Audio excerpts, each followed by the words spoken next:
नमस्कार, मेरा नाम दुष्यंत भट्ट है। मैं कश्मीरी पंडित हूँ।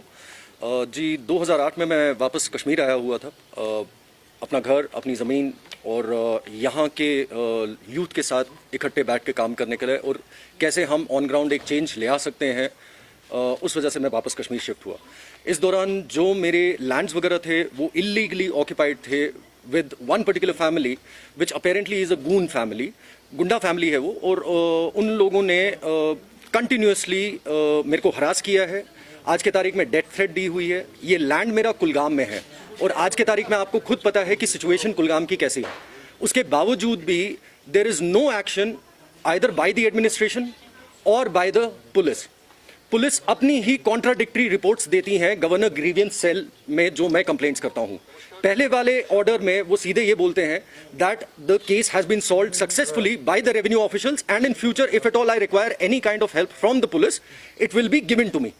और जब मैं एफआईआर के लिए अप्लाई करता हूं, क्योंकि वो लोग मेरे को डेथ थ्रेट्स दे रहे हैं, मेरे ऊपर आकर हमले कर रहे हैं, उसके बावजूद भी एडमिनिस्ट्रेशन और पुलिस टस से मस नहीं हो रही है और neither they are going ahead and actually doing any action on those people.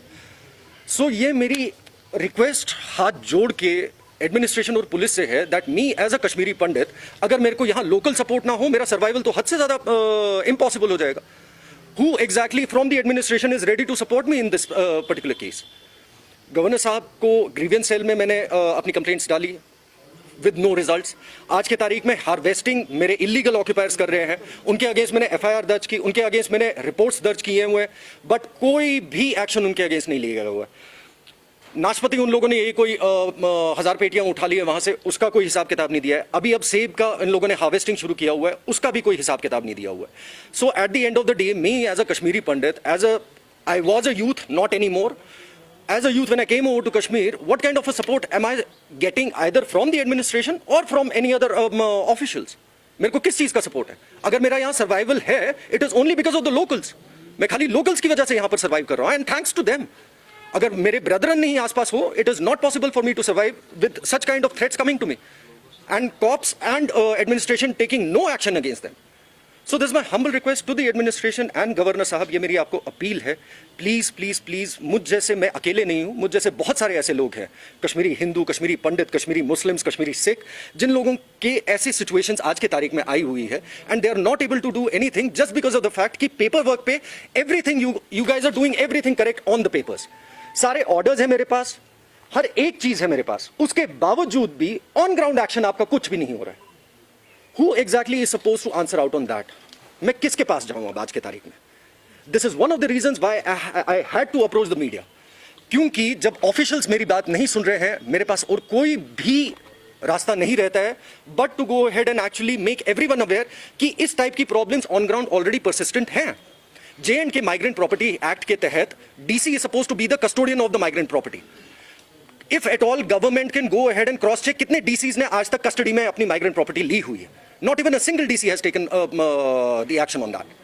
So, as I said, this is my humble request. This is not something which I am saying against. मैं किसी के against कुछ नहीं बोल रहा हूँ. But हाँ, जो हमारे loop holes हैं, अगर उनको plug करके तरीके से किया जाए, if at all you are coming with new schemes, new options, new portals, ये भी देख लीजिए कि on ground उन portals के साथ क्या किया जा रहा है और क्या हो रहा है, कोई action हो रहा है या नहीं हो रहा है. So at the end of it, I would simply request all of you and whosoever is watching this कि हम जैसे लोगों के लिए please support us on ground. We are facing too much of problems from single family. It has nothing to do with community or anything of that sort. It has everything to do with someone who is a goon family, someone who's only after money, someone who's going ahead and managing the entire, orchestrating the entire bit back in Kulgam. So again, हाथ जोड़ के ये विनती है मेरी आप सबसे, जो भी ऑफिशियल्स इसको देख रहे हैं, to please take an action and please make sure that I end up getting my land and my harvest of this year. क्योंकि जी बिल्कुल, तफसील में बता सकते हैं आप कैसे हमले हुए और फिर आपने पुलिस को अप्रोच किया, एफआईआर रजिस्टर कराया उनके खिलाफ? जी साथ अगर ये भी बताएं कि आप जिनको टारगेट करें है, उनका नाम कुछ है? अगर आप लोग कंफर्टेबल है, मैं उनका नाम, पूरी लिस्टिंग आपको मैं दे देता हूँ, वो कोई इशू नहीं है क्योंकि मीडिया के ऊपर है। So I don't know how comfortable everyone would be कि मैं उनका नाम ऐसे ओपनली ले लूँ, बट हाँ लिस्टिंग है, मैं आपको वो सारे पेपर सप्लाई कर लूँगा। You can go ahead, you can cross check it as well with the officials and with the office. जी 2000 18 में मेरे को ऑन ग्राउंड पोजीशन दी गई हुई थी by tehsildar, by patwari, by DYSP and by SHO. On ground position लेने के बाद नेक्स्ट डे जब मैं वापस बाग के ऊपर गया हुआ हूँ, ये जो ये फैमिली है इनकी पूरी जमात आई हुई है, इनकी लेडीज़ आई हुई हैं। 2-3 नाम भी मैं आपको बता देता। एक बंदा है, I am sorry to take the name, Shaukat करके उसका नाम है। He is one of the members in this. उस बंदे ने लकड़ी से मेरे सर के ऊपर मारने की कोशिश की हुई थी। So to safeguard myself I put my hand like this. अगर आप देखेंगे दूसरा आपको एक मार्किंग यहाँ नजर आएगी। उसके बाद मैं एसएचओ साहब के पास गया। जब मैं एसएचओ साहब के पास गया तो उनको मैंने बोला, कौन सा इलाका पड़ता है? Kulgam, police station Kulgam. So SHO साहब के पास गया तो उन्होंने मेरे को बताया कि me being a Kashmiri Pandit, अगर मैं उनके अगेंस्ट कंप्लेंट करता हूँ उनके अगेंस्ट पीएसए लग जाएगा।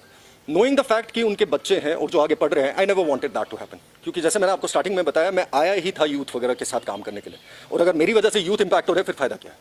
सो जब एसएचओ साहब ने बोला कि इनके अगेंस्ट पीएसए वगैरह लगेगा, तो मैंने कहा कि पीएसए ना लगाएं, आप अगर इनको वार्निंग दे सकते हैं। टू माई अनफॉर्चुनेट थिंग, मैं शायद से ज़्यादा ही इमोशनल हो गया इस सारे बिट में। ना उनके अगेंस्ट कोई वार्निंग हुई, ना एफआईआर हुआ, ना कुछ हुआ। They are still open, no action has been taken till date कि मेरी ज़मीन मेरे को वापस मिले। कितनी जमीन है वो बताइए सर, ये टोटल ज़मीन 70 कनाल प्लस शामिलात आ जाता है। सो ये टोटल 108 कनाल के आसपास आ जाता है। सो पिछले 30 सालों से ये लोग बैठकर खाली खा रहे हैं वहाँ पर।